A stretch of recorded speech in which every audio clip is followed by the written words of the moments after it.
Ayun, hi guys. So, quick vlog tayo. Quick vlog tayo ng ating Celerio. So, check natin kung ano ba yung fuel efficiency ng Celerio after 7 years. Kasi may higit 7 years na to sa amin.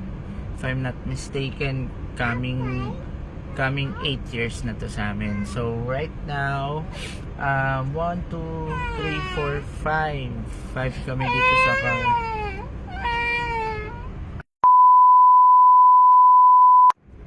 Ayun, hi guys. So ayun, quick vlog tayo sa ating Celerio. So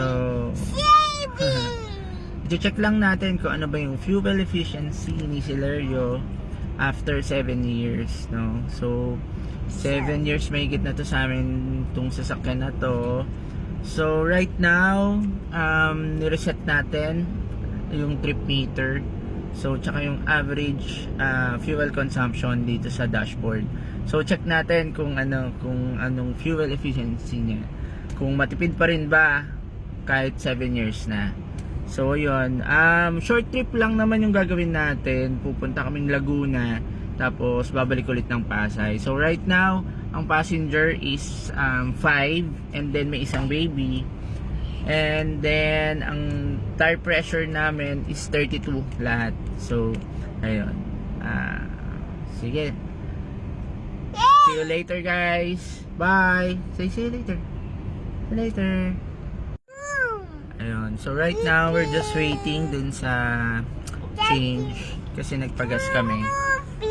So boom boom beep beep. So pag-usapan siguro natin kung ano yung mga history within the 7 years of usage dito sa aming Celerio. So sobrang sobrang efficient, sobrang sulit. Wala kami masyadong naging problema dito.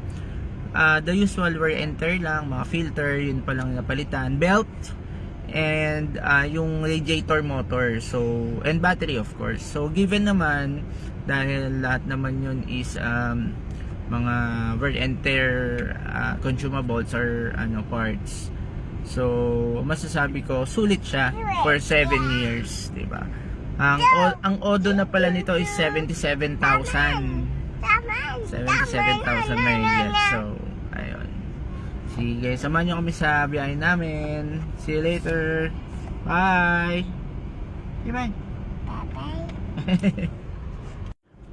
Ayun, nga pala, if you're wondering if may mga upgrades ba kaming ginawa dito, so within the 7 years wala akong binago aside from the tires.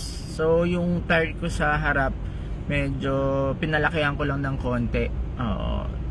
Ano naging effect at bakit ko siya pinalakihan?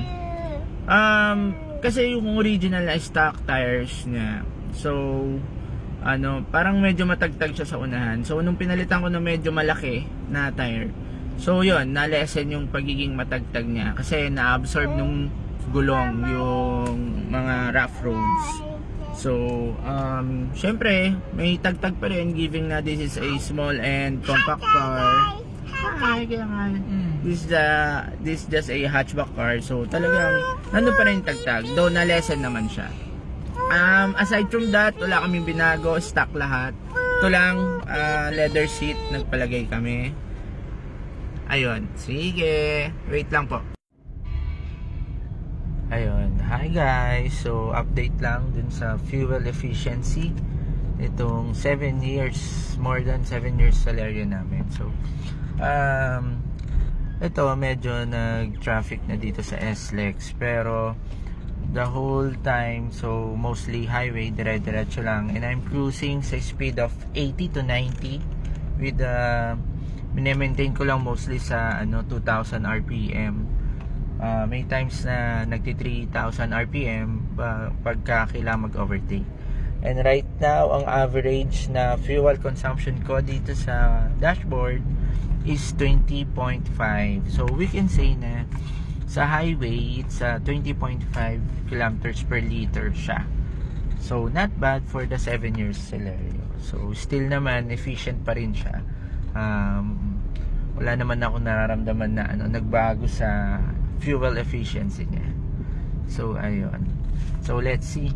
Wala pa kami sa Cabuyao, Laguna. So let's see kung anong magiging total natin sa average consumption with the mix highway and traffic.